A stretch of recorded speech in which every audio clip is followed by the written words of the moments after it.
నమస్కారం. స్పందన స్త్రీల కార్యక్రమానికి స్వాగతం. మహిళలకు ఉపయుక్తమైన, ఆసక్తిని రేకించేవి, అలాగే స్ఫూర్తిదాయకమైన అంశాలతో మేము రూపొందిస్తున్న స్పందన స్త్రీల కార్యక్రమం ప్రతి 2-4వ సోమవారాల్లో సాయంత్రం 5:30 దూరదర్శన్ సప్తగిరి ఛానల్లో ప్రసారమవుతున్న సంగతి మీకు తెలిసిందే. ఈనాటి మన స్పందన కార్యక్రమంలో మొదటి అంశం శ్రీమతి దుర్గాబాయి దేశ్ముఖ్ పై ఒక లఘు చిత్రం. స్వాతంత్ర్యోద్యమంలో ఆంధ్ర కేసరి మొదలైన వారితో కలిసి సమర శంఖం పూరించి స్వాతంత్ర్యానంతరం తన సేవా తత్పరతతో ఎత్తైన శిఖరాలు అధిరోహించిన ధీరోదాత్త శ్రీమతి దుర్గాబాయి దేశ్ముఖ్. ఈ జూలై 15న ఆమె జయంతి ఉత్సవాల సందర్భంగా శ్రీమతి దేశ్ముఖ్ పై ఒక లఘు చిత్రం మీకోసం. కొందరు గొప్పగానే పుడతారు, కొందరు గొప్పతనం సాధిస్తారు, మరికొందరికి గొప్పతనం ఆపాదిస్తారని బేకన్ అన్న మాట జీవిత సత్యమైన ఉదాహరణ శ్రీమతి దుర్గాబాయి. రాజమండ్రిలో పుట్టి కాకినాడలో పెరిగి అఖిల ఆంధ్రావని గుర్తింపు పొంది భారతదేశ స్వాతంత్ర చరిత్రలో ఒక విలక్షణమైన స్థానాన్ని పొందిన స్త్రీమూర్తి ఈమె. మనస్ఫూర్తిగా శక్తి వంచన లేకుండా పనిచేస్తే ఒక స్త్రీ కొండలనే కదిలించగలదంటారు గాంధీజీ. ఆ పటిమ పరాక్రమం కల శ్రీమతి దుర్గాబాయి నిరంతర చేతనా ప్రవాహం. జీవిత సహచరుడు డాక్టర్ దేశ్ముఖ్ ఆమె విజయ పథంలో ఒకంత ఎత్తు ఎదిగాక ఆమె జీవితంలో ప్రవేశించిన సహచర్యం చేపట్టిన క్షణం నుంచి ఆమె మరింత పైకెదిగేందుకు అండగా నిలిచారు. స్వాతంత్ర్యానంతరం ప్లానింగ్ కమిషన్ లో సభ్యురాలిగా, పండిట్ నెహ్రూ కేబినెట్ లో మంత్రిగా కొనసాగిన శ్రీమతి దుర్గాబాయి కార్యదీక్ష, వాదనా పటిమ, విద్యుక్త ధర్మ నిర్వహణ పట్ల నిజాయితీ కల వ్యక్తి. నేను మానవ నిర్మితమైన వ్యక్తినైతే నశిస్తాను, భగవంతుడు నిర్మించిన వ్యక్తినైతే వృద్ధి చెందుతాను అన్నారు వివేకానంద. దానికి సరైన ఉదాహరణగా అనేకానేక కష్ట నష్టాలకు ఎదురు నిలిచి అభివృద్ధి పథంలో నడిచింది శ్రీమతి దుర్గాబాయి. దుర్గాబాయి వ్యక్తిత్వమే ఒక సంగ్రామ సరళి. ఆ సంగ్రామానికి ఆవిడ చుట్టూ ప్రపంచాన్ని రంగం చేసి పోరాడి నిలిచింది. రాజుల దృష్టిని ఆకాశం నుంచి పేదవారి స్థాయికి దింపి వారి సంపదలకొక సార్థకత సూచించింది. నాయకులలో నాయకురాలై వెలుగొంది. కొండల్ని ఢీకొని కోనేర్లను నిర్మించింది. ఒక వ్యక్తి జీవిత కాలంలో ఆ వ్యక్తిలోని ఘనత గుర్తించడం అనేది అరుదుగా జరిగే విషయం. అది ఈమె విషయంలో జరిగింది. సాంఘిక సంక్షేమ నిఘంటువులో ఆలస్యం అనే పదానికి తావు ఉండరాదని, ఉంటే సంక్షేమం కుంటుపడుతుందని ఉద్దేశంతో అకుంఠితంగా తన జీవిత కాలంలో శ్రమించారు శ్రీమతి దుర్గాబాయి. ఈమె సేవలకు గుర్తుగా Nehru literacy award, Padma Vibhushan, Paul Hoffman award మొదలైన సత్కారాలెన్నో పొందారిమే.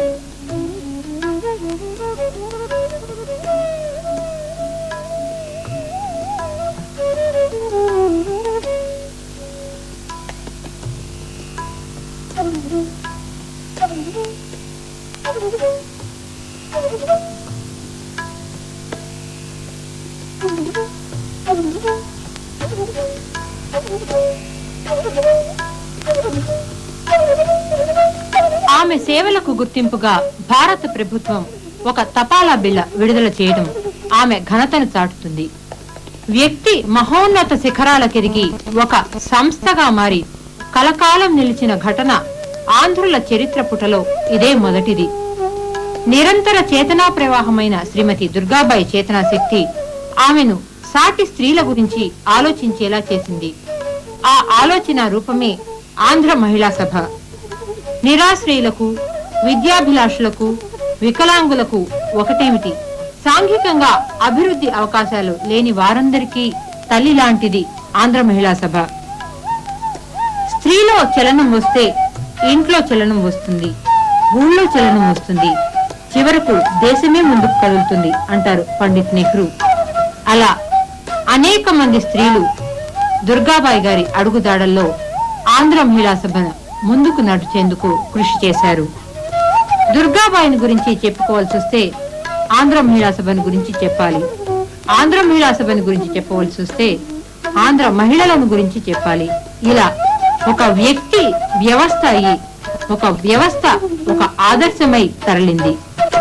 శ్రీ దేవులపల్లి కృష్ణశాస్త్రి గారు అన్నట్లు 20వ శతాబ్దంలో ఆంధ్రదేశంలో భారతదేశంలో సాంఘిక సేవా రంగంలో ఇంత చక్కటి కృషి జరిపిన స్త్రీ లేదంటే అతిశయోక్తి కాదు.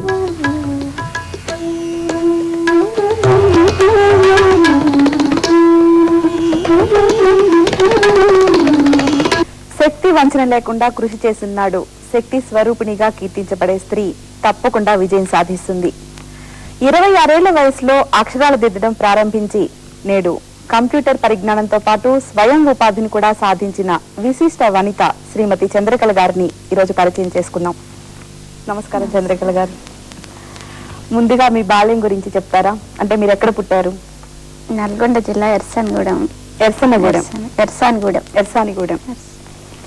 మీ తల్లిదండ్రులు ఏం చేస్తారండి? మాది వ్యవసాయం కుటుంబం. మేము ముగ్గురం, మాకు అన్న ఉండు, అక్క. మీరు చివరా? పేరు చంద్రకళ. నేను చివరగా. మీరు 26 ఏళ్ళప్పుడు చదువుకోవడం మొదలు పెట్టారన్నారు. అంటే మీరు చిన్నప్పుడు స్కూల్కి వెళ్ళలేదు. స్కూల్ కి ఎందుకు వెళ్ళలేదండి? అంటే మీ ఊళ్ళో స్కూల్ లేదా? ఉంది, పంపించలేదు తల్లిదండ్రులు. అంటే మీ అమ్మ నాన్నగారు ఇద్దరు చదువుకోలేదా? అందుకని మీకు ఇంట్రెస్ట్ అయితే ఉందా చదువుకోవాలని? అప్పుడు తెలియదండి, చిన్న ఇది కదా, పోవాలని ఇంట్రెస్ట్ ఉండి అడగాలని ఇట్లా తెలియదు కదా. మీకు పెళ్ళి ఎప్పుడైందండి? నాకు 15 సంవత్సరాలు. 15 సంవత్సరాల. మీ భర్త ఏం చేస్తారండి? కార్టూనిస్ట్ గా పనిచేస్తున్నారు. అంటే మరి మీరు చదువుకోవాలని అనుకున్నప్పుడు ఎలా ఎందుకు అనిపించింది? అసలు చిన్నప్పటి నుంచి చదువుకోలేదు, మీరు చదువుకోవాలి అని ఎందుకు అనిపించింది? పెళ్ళయింది. పెళ్ళైన తర్వాత మా అత్తగారింటికి వెళ్ళిన తర్వాత నాకు అందరూ మరిది బావలు ఇట్లా ఆడపడుచుండేది, అందరు చదువుకున్న వాళ్ళు ఉన్నారు. వాళ్ళని చూస్తుంటే చదువుకోవాలనిపిస్తుండేది. నేను కూడా చదువుకోవాలి, మీరు ఒక్కరే చదువుకోలేదు కాబట్టి మీరు కూడా చదువుకోవాలనిపించేది. ఆ ఫ్యామిలీలో ఉన్నంతసేపు నేను ఒకదాన్నే కదా చదువుకోనట్టుగా అని వేరుగా అనిపిస్తుండేది. పిల్లలతో కూర్చుంటే అయ్యేది కాదు. మా అత్తమ్మ తోటి పొలంకి వెళ్ళిపోయేదాన్ని. అప్పుడు మీరు చదువుకోవడం మొదలెట్టే వరకు కూడా వ్యవసాయ పనులు చేసేవారు. మీరు పిల్లలు ఉన్నారా అండి అప్పుడు? అంటే 26 ఏళ్ల వరకు మీకు పిల్లలు ఉన్నారా? పిల్లలు పుట్టాక మొదలెట్టారా చదువుకోవటం, లేకపోతే అప్పటికి పిల్లలు కలగలేదా మీకు? ఇంకా పెళ్ళైన తర్వాత 3 years కు బాబు పుట్టాడు. బాబు పుట్టినాక 3 years తర్వాత చదువుకోవడం మొదలు పెట్టారు. ఎవరు ప్రారంభించారు? ఎవరు మీకు నేర్పించింది చదువు? మా వారిని అడుగుతుండేది. అడుగుతుంటే ఇక్కడ పెళ్ళైనప్పటి నుంచి అడుగుతుంటే మా అత్తమ్మ ఇంట్లో కుదిరేది కాదు, చూద్దాం అని చెప్తా ఉండేవారు. అట్లా మేము జాబ్ రీత్యా విజయవాడ వెళ్ళిన తర్వాత ఇక అక్కడ బాబు ముగ్గురు ఉండేవాళ్ళం కాబట్టి ఇంకా మీకేం విసుగు అనిపించేది కాదా? పెళ్లి, పిల్లలు, సంసారం ఇవన్నీ చూసుకుంటూ మళ్ళీ చదువుకోవటం ఇదంతా మీకు విసుగ్గా అనిపించేదా? ఇంట్రెస్ట్ గానే ఉండేదా? ఇంట్రెస్ట్ గానే ఉండేది, ఏమి విసుగు అనిపించేది. ఏ టైంలో చదువుకునేవారు? ఎప్పుడు జాబ్ చేస్తున్నారని చెప్పారు, మరి ఆయనే నేర్పించారు అక్షరాలని చెప్పారు. ఏ టైంలో చదువుకునే? ఎప్పుడు కుదిరేది మీకు చదువుకోవడానికి? నేను తను ఆఫీస్కి వెళ్ళిపోయిన తర్వాత ఇంట్లో పని చూసుకొని కూర్చొని రాసుకుంటూ ఉండేదాన్ని. మళ్ళీ లంచ్ టైంలో తను వచ్చి లంచ్ చేసి వెళ్ళిన తర్వాత మళ్ళీ ఖాళీనే ఉంటాం కదా, కూర్చోవడం. ఒక గంట సేపు ఈ వంట పని అది చూసుకొని మళ్ళీ వస్తాం అదే పనిగా చదువుకోవటమే. ఈ చదువుకోవడం కాకుండా ఎంత క్రితం మీకు ఏమన్నా కళల పట్ల ఏమైనా అభిరుచి ఉందా? అంటే ఏదన్నా కుట్టు పని అలాంటివి ఏమన్నా ఇంట్రెస్ట్ ఉందా? ఏమైనా చేసేవారా? చదువు ముఖ్యం అనిపించింది. ముందు చదువుకోవడం, అవి సొంతంగా పదాలు రాయడం వచ్చిన తర్వాత ఇంకా డ్రాయింగ్ అట్లా నేర్చుకుంటే టీచర్ జాబ్స్ వస్తాయని చెప్పారు మా వారు. చెప్తుంటే నా కూడా మొత్తం చదువుకొని జాబ్ అంతా చేయలేము, ఎక్కువ డిగ్రీలు అవన్నీ ఉండాలి కదా, ఈ చిన్న చదువుతోటి పెద్ద జాబులు చేయడం కష్టం అవుతుంది అని చెప్పి అనిపించేది. డ్రాయింగ్ మాస్టర్ గా చేరొచ్చు అన్నాక కొంచెం హుషారొచ్చు. ఎట్లా అంటే బొమ్మలకు పెద్ద మనం వేసిన బొమ్మ చూసి కదా, మీరు అంత క్రితం బొమ్మలు వేయటం అలాంటివి ఉన్నావు డైరెక్ట్ గా నేర్చుకున్నారు, కేవలం ఉద్యోగం వస్తుందన్న ఆశతో డ్రాయింగ్ నేర్చుకున్నారు. అలా చెప్పండి కొంత రోజులు అట్లాగా హుషారు ఉండే. ఇంకా టీవీ గారు అని విజయవాడలో కార్టూనిస్ట్, అతని దగ్గరికి పంపించారు. అక్కడికి వెళ్ళొచ్చేదాన్ని. వేయాల్సిన వర్క్ ఉంటది కదా అక్కడ క్లాస్ లో, ఇక్కడ వేసేసుకునేదాన్ని ఇంట్లో. మా సార్ వచ్చిన తర్వాత చూపించేదన్నమాట. అయితే మళ్ళా రేపు మీ మాస్టర్ చూపించమని చెప్పేవాడు. రేపు తీసుకెళ్లి చూపిస్తుండేదాన్ని. ఏమైనా మార్పులు ఉంటే తను చేస్తుండేవాడు. అట్లా 1 year వెళ్ళాను. మళ్ళీ మా పాప ప్రెగ్నెంట్ వచ్చినమాట. ఇంకా అప్పటి నుంచి మానేసా డ్రాయింగ్. ఇక్కడ వచ్చిన తర్వాత ఏమన్నా పేపర్లో కలర్ బొమ్మలు కనిపిస్తే అవి చూసి వేసాను, కానీ ఇంకా దాన్ని కంటిన్యూ చేయలే. ఇంట్లో కంప్యూటర్ తీసుకోవడం జరిగింది. ఇంట్లో ఇంట్లో మా పిల్లలు మా సార్ చేస్తుంటే మీకు ఆసక్తి కలిగిందా? చూస్తూ ఉండేదాన్ని. 6 months వరకు చూడడానికే సరిపోయింది. మా బాబు బాగా చేస్తాడు. చూసుకుంటూ కానీ ఎంతో మంది చదువుకున్న వాళ్ళకే కంప్యూటర్ పరిజ్ఞానం లేని వాళ్ళు కూడా ఉన్నారు.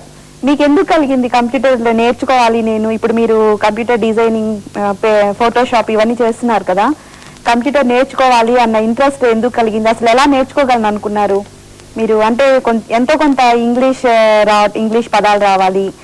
కంప్యూటర్ అంటే అచ్చంగా తెలుగు వచ్చినా సరిపోదు కదా మీకు.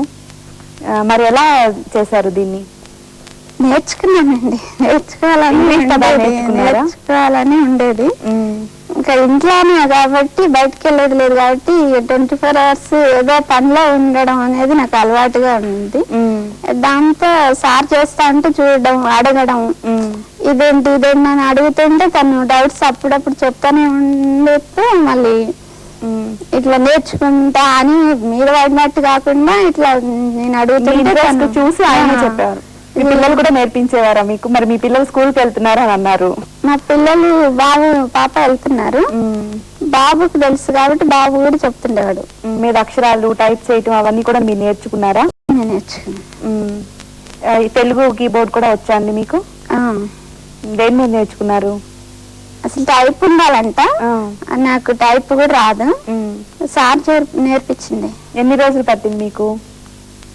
15 days లో వచ్చేసింది. ఫస్ట్ రోమా నేర్పించారు. రోమా నేర్పిస్తే అది లేటెస్ట్ గా అంత యాపిల్ యూజ్ చేస్తారంట. మళ్ళీ బయటకు వెళ్తే ఏమైనా ప్రాబ్లం వస్తుందేమో, ఇదే నేర్చుకొని ఉంటే బాగుంటుంది అని చెప్పి యాపిల్ నేర్పించారు. అది పెద్ద టైం పట్ల తొందరగా వచ్చింది. 15 రోజుల్లోనే నేర్చుకున్నారు మీరు? మామూలుగా ఇంగ్లీష్ పదాలు అవి కూడా ఎలా వచ్చినాయండి మరి మీకు? ఇంగ్లీష్ పదాలు కూడా ఇప్పుడు ఫోటోషాప్ లో ఇవన్నీ ఎంటర్, ఇప్పుడు ఇవన్నీ కూడా చిన్న చిన్న కీబోర్డ్ మీద కూడా మీరు ఎంటర్ ఇలాంటివన్నీ ఉంటాయి కదా, అవన్నీ మీరు ఎలా గుర్తుపెట్టుకోగలిగారు? ముందు చదువుకోవడం స్టార్ట్ చేసినప్పుడే ఏబిసిడీలు కూడా నేర్పించారు. ఇంగ్లీష్ కూడా నేర్చుకున్నారు మీరు? అంటే ఏబిసిడీల వరకు, చిన్న చిన్న పదాల వరకు అప్పుడు చెప్తున్నారన్నమాట. ఇక కంప్యూటర్ కోసం వచ్చేసరికి వర్డ్స్ అవసరమవుతున్నాయి. ఫోటోషాప్ అది ఓపెన్ చేసుకుంటే ఫైల్స్ వస్తుంటాయి కదా, అవి ఏం నొక్కితే ఏమొస్తుంది అనేది ఐడియా లేదు కాబట్టి అందులో వర్డ్స్ నేర్పించారు. దాన్ని నోట్స్ పక్కన పెట్టుకుని డౌట్ వచ్చినప్పుడు అది చూసుకోవడం. సార్ ఉన్నప్పుడు ఇంట్లో చెప్పేస్తారు, ఆయన ఎలా చెప్తున్నారో నోట్ చేసుకునేవారు, తర్వాత దాన్ని ఫాలో అయ్యేవారు.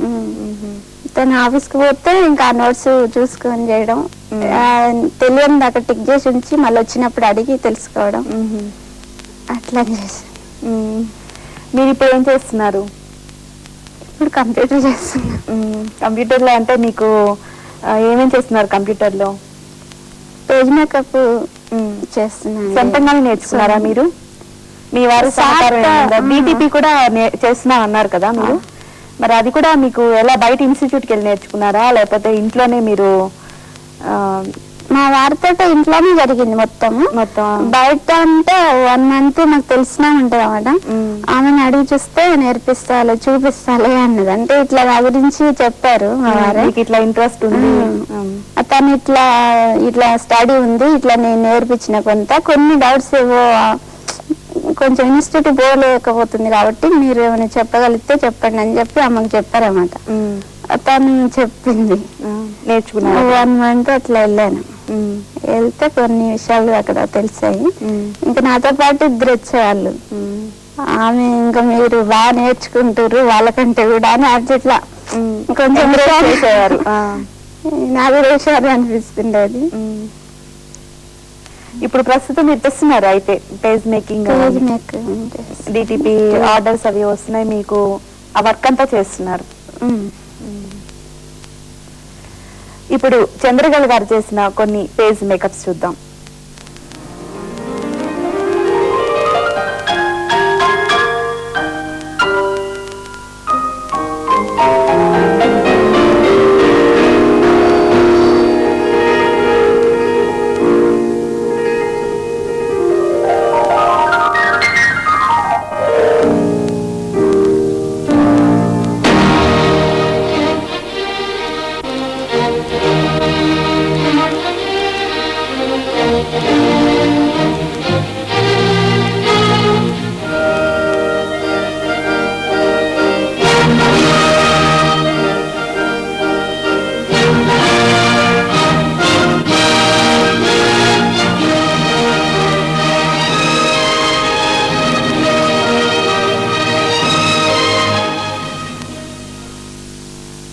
మీకులాగే చిన్నప్పుడు ఏం చదువుకునే వాళ్ళు ఉంటారండి, అంటే వాళ్ళకి అవకాశాలు లేక చదువుకోవడానికి, కానీ వాళ్ళకి ఎప్పటికీ ఏదైనా సాధించాలి అన్న తపన మాత్రం పోదు, ఏదైనా చేయాలి అనుకుంటూనే ఉంటారు. వాళ్ళకి మీరు ఏమైనా చెప్పదలుచుకున్నారా?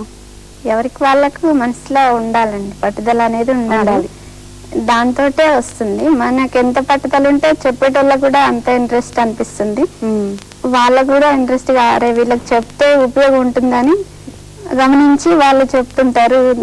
రెండు తోడయి మనం ఏం చేయాలనుకున్నా అది సాధించగలుగుతాం. కానీ జనరల్ గా అనుకుంటూ ఉంటారు మాకు చదువుకోవాలని ఉంటుందండి, కానీ ఇంకా ఇల్లు పిల్లలు అలా అయిపోతుంది అని అంటూ ఉంటారు. మీరు పిల్లలు పుట్టిన తర్వాత మొదలు పెట్టారు కదా? 3 years బాబు ఉన్నాడు. నేను నేర్చుకునేటప్పుడు ఇంట్లో మామూలుగా ఫ్యామిలీస్ అన్ని అందరికి ఉండే ప్రాబ్లమ్స్ అన్ని ఉంటున్నాయి. అవన్నీ మనం ఉన్నవి అనుకుంటే ఉంటున్నాయి, లేదు అనుకుంటే పక్క పెట్టేసి చేయాలనుకున్న పని చేయడం వల్లనే మన కష్టం అనిపించదు. అందులోనే ఎంత కష్టపడతామో అంత ఫలితం కూడా కనిపిస్తుంది. అంటే నా విషయం నాకు కనిపించిందే చెప్తున్నాను. ఎవరికైనా ఏదైనా చేయాలనుకునేటోళ్ళకి కూడా ఇలా పట్టుకోవాలనేదే ముఖ్యం. ఇందాక మీరు అన్నారు మీ ఇంట్లో తోటికోడల్ని మరుదుల్ని చూసి నాకు కూడా తక్కువగా ఫీలింగ్ కలిగింది, నేను చదువుకోవాలి, నేను ఒక్కదానే చదువుకోలేదు అని. చదువుకున్న తర్వాత మీ మీద మీకు నమ్మకం పెరిగింది, అవునా అండి? చదువుకునే తర్వాత నమ్మకం కలగడం ఒకటి, చదువుకోక ముందు ఎలా చూసారు జనాలు, చదువుకున్న తర్వాత ఎలా చూస్తున్నారు, ఇవి నాకు ఇప్పుడు అనుభవంలోకి వస్తున్నాయండి. అంతకు ముందు చూసిన వాళ్ళు అంతా నా ఏజ్ వాళ్ళే కదా, అప్పుడు వాళ్ళు ఇప్పుడు వాళ్ళు ఎట్లా చూస్తున్నారు అది కూడా ఒకటి గమనించాను నేను. తప్పకుండా గౌరవం పెరుగుతుంది మీ మీద. ఈమె ఏదైనా సాధించే మనసతో ఉన్నారు అని చెప్పి వాళ్ళు తప్పనిసరిగా గౌరవిస్తారు. మీకు అసలు స్ఫూర్తి ఎవరండి? అంటే మీరు ఇంత పట్టుదలగా నేర్చుకోవడానికి, శ్రమించడానికి, సాధించాలన్న తపన ఉండడానికి అసలు స్ఫూర్తి ఎవరైనా ఉంటారు కదా? ఎక్కడ ఎలా ఇన్స్పిరేషన్ మీకు? నేను వచ్చేటప్పటికే నా భర్త చదువుకుంటుండేవాడు. నేను వచ్చిన తర్వాత 3 years చదువుకున్నాడు. దాని తర్వాత జాబ్ వచ్చింది. జాబ్ కూడా అప్పట్లో గవర్నమెంట్ జాబ్ రావాలి, అసలు అయితే ఇంకా రావట్లేదు అని ఒక నిరాశ ఉంది. దానిలో నాకు తెలియట్లేదు. బాబు పెట్టాడు అప్పటికే, ఇంకా ఏం చేయాలా అనేది తనకు బాగా బాధగా ఉంటుండేవాడు. ఈ కార్టూనిస్ట్ జాబ్ అనేది ఒకటి సంపాదించుకునేవాడు. తను నేను వచ్చిన తర్వాత బొమ్మలు నేర్చుకోవడం స్టార్ట్ చేసిండు. తను నేర్చుకుంటుంటే నేను వాటిని చూస్తూ కూర్చునేదాన్ని. ఆయన కొత్తగా చేయగలిగినప్పుడు నేను కూడా చేయగలను అని అనుకున్నారు మీరు? నేను ఏమైనా హెల్ప్ చేయాలా అని చేస్తే మా అతనితో పోయి పొలం పనిలో ఏదైనా సహాయం చేసేదాన్ని కదా, ఇక్కడ వస్తే ఏం చేయరాట్లేదు. కలర్స్ ఏమైనా వేయాలా అని అడుగుతుండేదాన్ని. అడిగితే ఏం వేయగలవు అని చెప్పి ఒకటి మొత్తం బ్లాక్ కలర్ నింపడానికి బొమ్మ ఉంటే అది నాకు ఇచ్చేస్తే మొత్తం నింపేసా బల్బు. అది ఖరాబ్ చేశానంటే నాకు తెలియదు ఆ విషయం, కానీ ఏదో చెయ్యాలన్న ఆ బొమ్మ చేశారు. పంపించారు, అది ప్రింట్ అయ్యింది. అది వచ్చిన తర్వాత చెప్పారు ఇవాళ నువ్వు వేసిన బొమ్మ అది ఖరాబ్ అయింది కానీ అయినా మంచిగా అయింది, అది అలా కావాల్సిందే, నేనే వద్దనుకున్నాను మళ్ళీ చెప్పారన్నమాట. అంటే మీరు చేసిన మంచి అయింది, అక్కడ చెడగొట్టిన మంచి అయిందని నాకు ఏంటో అసలు అర్థం కాలే. అలా నాకు ఇది చేయగలుగుతాను ఏమైనా చేస్తే అనేది ఇంట్రెస్ట్ ఉండేది అన్నమాట. చదువుకి సర్టిఫికేట్స్ కొలమానం కాదు అని మీరు నిరూపించారు. మీలాంటి వారికి, ఇంకా చదువుకోని వాళ్ళకి ఏదైనా చెయ్యాలి అన్న ఉత్సాహం మీరు మీ ద్వారా వాళ్ళు స్ఫూర్తి పొందుతారు. మీరు జీవితంలో ఇంకా అభివృద్ధిలోకి రావాలని మనస్ఫూర్తిగా కోరుకుంటూ మీకు శుభాభినందనలు. నమస్కారం. కలుపు తీసిన చేతులతో అక్షరాలు దిద్దిన, అనంతరం అందమైన రేఖాచిత్రాలు గీసిన, కంప్యూటర్ కీబోర్డ్ పై ఎన్నో ప్రయోగాలతో అందమైన డిజైన్లు కూర్చిన, ఈ అన్నిటి వెనుక ఆమెకు గురువుగా, మార్గదర్శకుడుగా నిలిచింది ఆమె భర్త. స్త్రీ విజయ పథంలో నడవాలంటే పట్టుదల, కృషి ఎంతో అవసరం. దీనికి తోడు తన జీవిత భాగస్వామి సమన్వయ సహకారాలు ఎంతో అవసరమని ఈమె విజయగాథ మనకు నిరూపిస్తుంది.